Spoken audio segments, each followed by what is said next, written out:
Without further ado, please join me in welcoming the director of Hedda, DaCosta.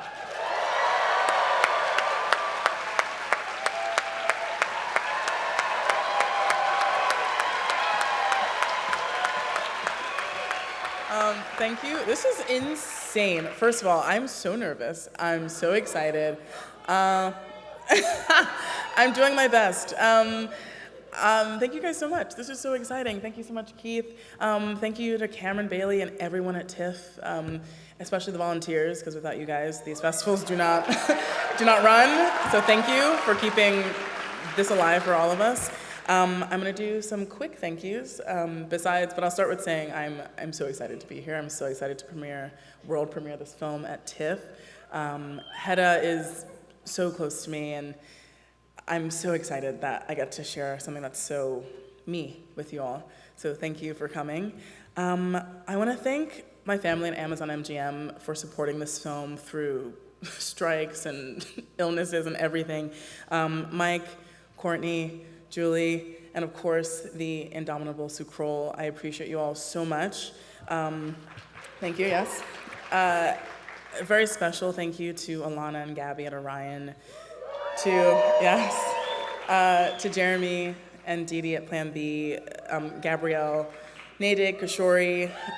Thank you guys so much for being, not even the Super 8. Thank you so much for being a part of this film and for making my dream to make it come true. I have some crew in the house, Michael, Kara, Yaakov. Thank you guys for flying in to come support us. And last but not least, oh wait, my mom's here, so thank you, Mom, for giving birth to me. That was like so great. And then finally, my amazing cast who's here, Tessa, Nina, Tom, Imogen, Nicholas. You guys made every day a joy. Thank you so much for trusting me and being a part of this. So thank you guys so much. I hope you enjoy. Yeah. Thank you for joining us and congratulations. Thank you. Nia, I want to start with you. Sorry, I'm sorry. This is a reimagining and really a reinvention of the classic Ibsen play. You bring it into the 1950s. And what drew you originally to Hedda, and what do you think she, as a character, offers modern audiences? Hedda does her intrusive thoughts. Like, she's someone who acts on the intrusive thought, which the rest of us are like, no, don't do that, obviously, that's terrible. And she's someone who's tortured, she's someone who's hemmed in, she's someone who's afraid to free herself and afraid to stay locked in, and she's a sort of a malignant energy, but she's also hilarious, and she's also like fighting so hard to be able to love, and I think that energy in a character is so beautiful, and while not aspirational, it is very compelling. But there are things about her that are aspirational, because I love that. I think this whole movie is about Hedda trying to get everyone to be more free, to get their animals out, even if it means they end up where all of the characters end up at the end. When you say not aspirational, I want you to say more, because I feel the original play was less generous than you are in really trying to understand, not necessarily defend, but understand Hedda's kind of motivations. Well, I mean, she does really cruel things, and there's no excuse for them. However, just letting you know where my morality lies. But you understand, like, the impetus. Like, every time she does a cruel act or tries to do a loving act or a positive act, something right before happens, and she's like immediately, boom, doing it, reactive. And I think we should all learn to love a bit better. But in the context of Hedda, I think she has aspirational aspects to her, you know. But she's not what we call a role model. But she never said she was a role model, so. Tessa and Nia, this is your second collaboration. The first was Little Woods. Nia, Thank you. Did you know that you wanted Tessa for this lead role? So when we were making Little Woods, every lunch every lunch, I'd be like, okay, so Tessa, I wrote this movie. It's about this artist, and she kind of loses her mind. And then the next day, I'd be like, okay, so I wrote this movie, and it's about this and this person. And I'm always like, I'm like basically pitching her movies to do with me. and then I wrote Hedda, and I just knew it would be her. It wasn't a question in my mind. Like, I know what she's capable of, and as always, she went above and beyond.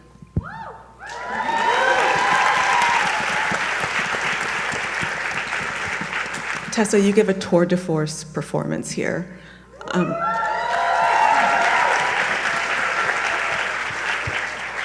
But Hedda's a famously complex character. What was the process of you inhabiting this character, and did you feel a certain freedom in the fact that Nia kind of unmoored her from a very particular place and time and put her in this new era?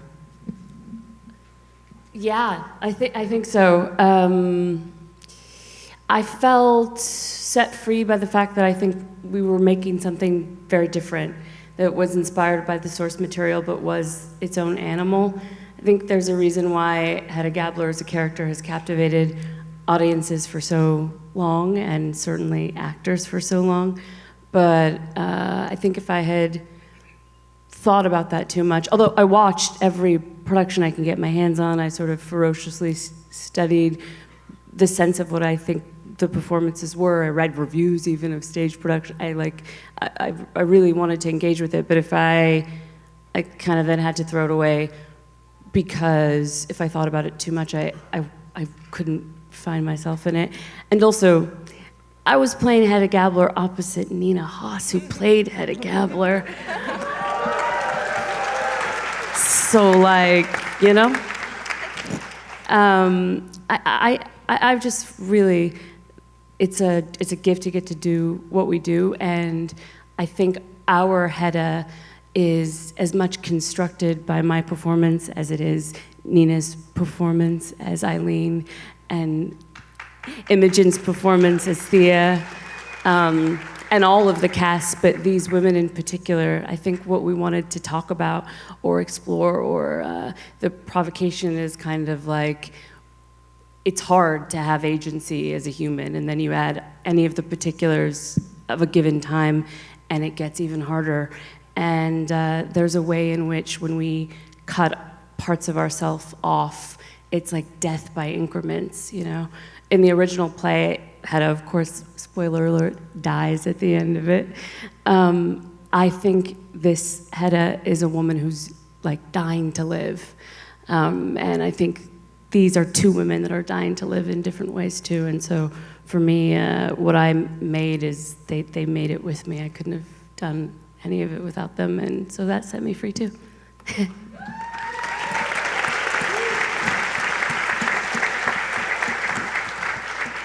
Tessa, as you said, Nina, you've played Hedda before, and I'm curious, as your experience coming to this material from a completely different perspective as Eileen. It didn't really matter to me if I had played Hedda or I wasn't even thinking about it, because I think I'm so intrigued by every kind of interpretation of that part, because it's just not, you can't get a grip of this woman.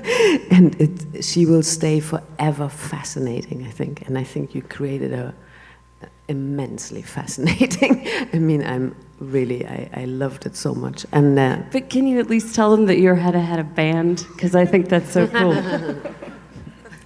Hedda had a band. It was good. No, and I just was so surprised by the fact that Nia had this idea that Eilert could, because in the play, my part is a man. And I read it and I thought, oh my God, this is so interesting, because it means so much, the stakes are so much higher for a woman to enter this academic world, to be a writer, to know this is the only thing I can do, and I'm good at it, and there's just this barrier that I can't push through, and she goes for it, and then she's a lesbian. It couldn't be worse. Or better. You know what I mean. You know what I mean. At the time, and now it's also not whatever, you know. Whatever. So, anyway, so it lots of obstacles, let's call it that. It's not an easy path she has. And she lives it, and she embraces it, and she enjoys it. And I think she had an amazing, bohemian, free, radical, challenging life with Hedda. But she didn't, Hedda kind of retreated and wouldn't want to live it with her. And that, I think, is the biggest pain for Eileen. And that's what you see. I think that's what she's struggling with from the get-go. The moment she sees her, she knows, I'm lost. I'm in the bear's den, and this is not going to go down well. But she found someone in. Let's say, the difference is that everything is so much deeper. That she's a woman.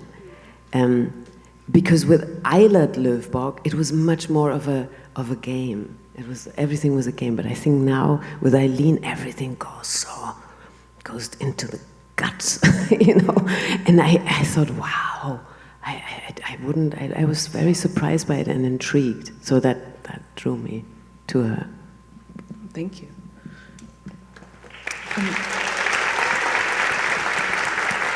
Imogen, your character Thea makes a big leap in following Eileen and loving Eileen.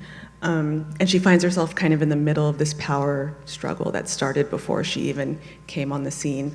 What do you think she learns about herself during this night and who Eileen really is? Yeah, I mean, so much. All in the course of one evening, she really does a 180.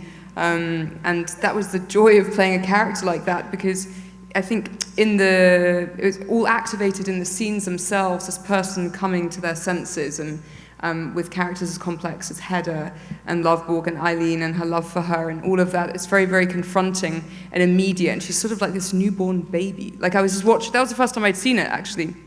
I was blown away, and it was just really, it's interesting watching something, you play a role in the film, then you see it, and then you process it, and I can see that she's sort of learning to stand on her legs again after having it's kind of saved her in life in many ways. So it was really interesting to see how a character kind of comes of age at any age, you know, with these very mercurial, unknowable women. It's very cool. I have questions for all of you, but I feel like we have to talk about the aesthetics and the gorgeous production and costume design of this film.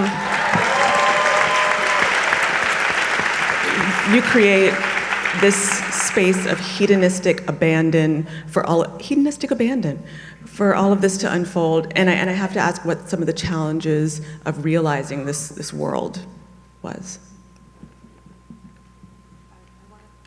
I want to call out our production designer, Kara Brower, is here somewhere. She's her hands up.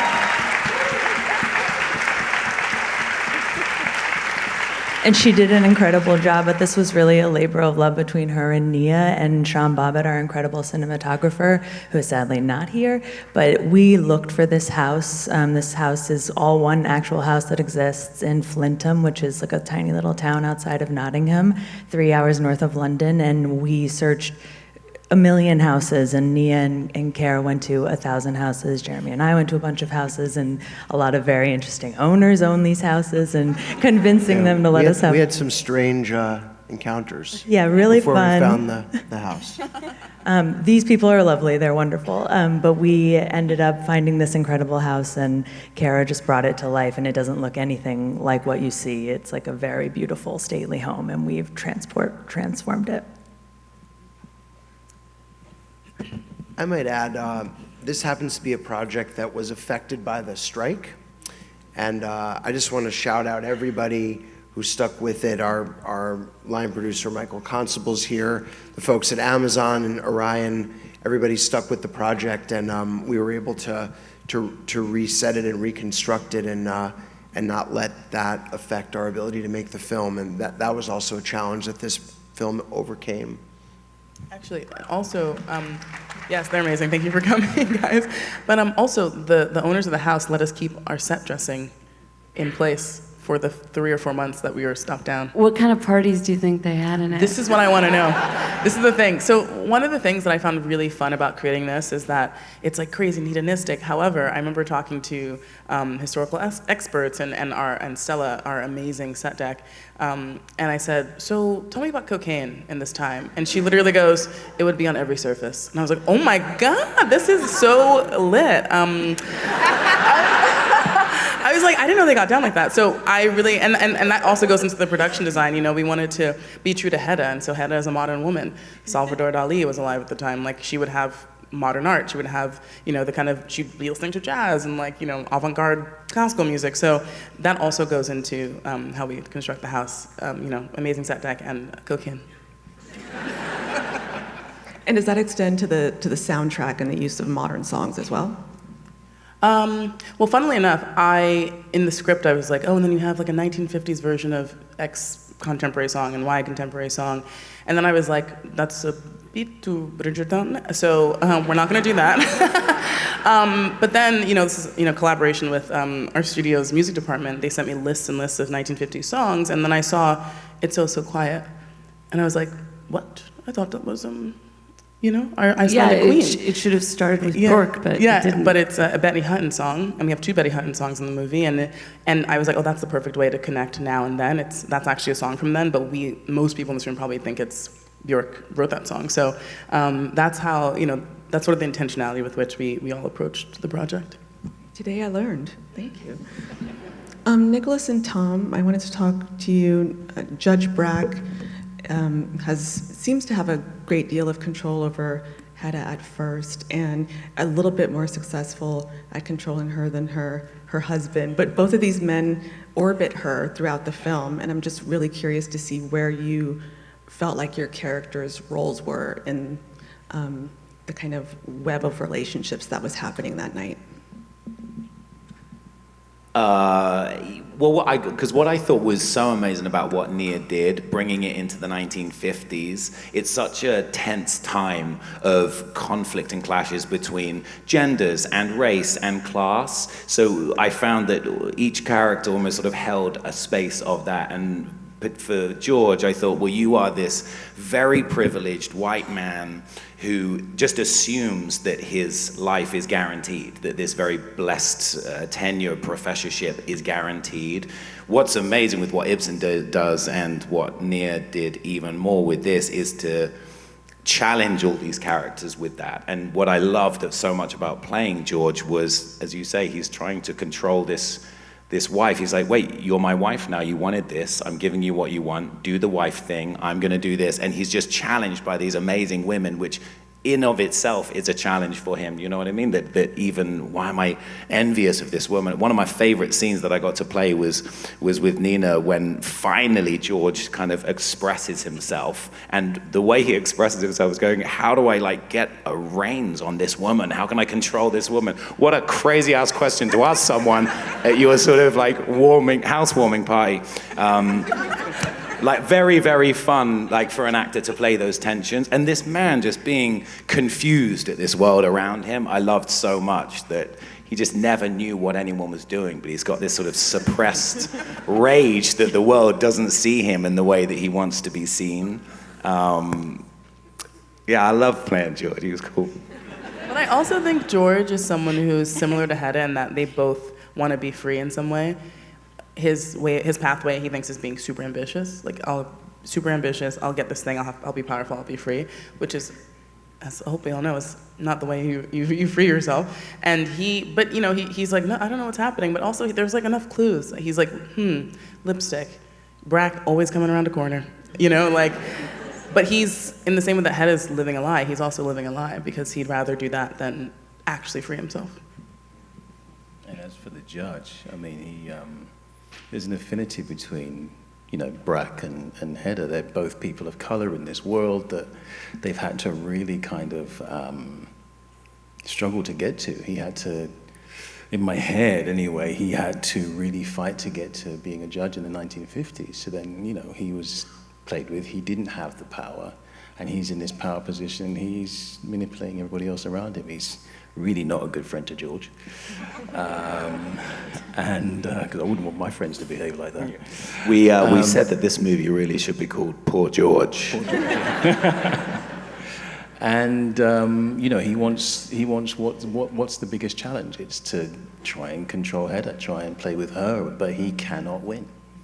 You know, he wants to be able to control everything around him, and he does as much as he can through George via Hedda in the background, but he just cannot get a grasp on this woman. And again, you know, back in that time where, you know, men had the autonomy and, you know, women were second-class citizens sort of thing. He wanted to be able to push that forward. He couldn't do it. You know, she beat him at that game. I mean, no one can control Hedda. Hedda can't even control herself. No one can understand Hedda. Hedda can't understand herself. And I think that to me, the fact that for over 100 years, everyone either has a very different interpretation or is like, haven't the foggiest idea, which I think is the most honest version of that. But I think like if all of us thought back to even yesterday, we all have done something we don't know why we did it. You know, or like for me, like, you know, a week before this, I couldn't sleep. I was like, why can't I sleep? What's going on? I was like, oh, I'm nervous for this. And I just I didn't fully understand that. And I think so many of us we're in a constant journey to know ourselves emotionally, know why we do the things we do, why we love the way we love, why we pursue the things we pursue. And I think Hedda, because she's such an extreme example of someone who's just lost inside of that, is sort of a perennial, compelling and like vital person. And that's why she doesn't die at the end in this, because she's sort of unforgivable and indefensible, but she's valid and she deserves to exist.